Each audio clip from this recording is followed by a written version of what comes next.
Mr. Speaker. I call the Honourable Member Alfred Nairo. Kia ora.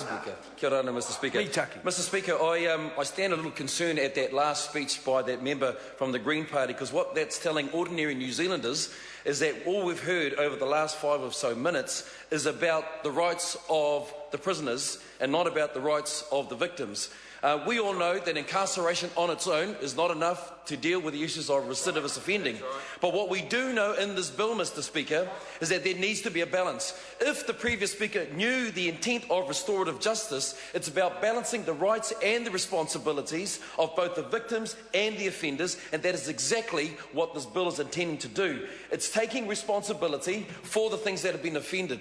Mr. Speaker, the previous speaker, Mr. Cleaner, talked about many of us may not have been in prison. Well, I have been in prison. I know many of my colleagues have been there to see in prison, to visit. May I qualify that statement? To visit.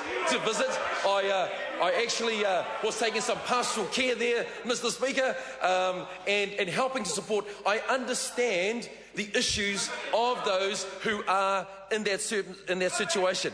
But, Mr. Speaker, what this bill is trying to do, yes, I'll go back to the point that I want to make. Mr. Speaker, I want to also just commend Mr. Little, who said a lot about the balance of this bill.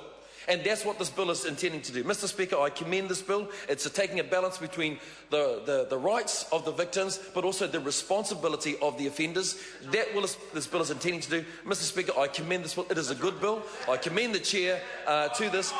It is small, but it's powerful. It is a little, but it is a lot. Thank you, Mr. Speaker. Commend this bill. Mr. Speaker.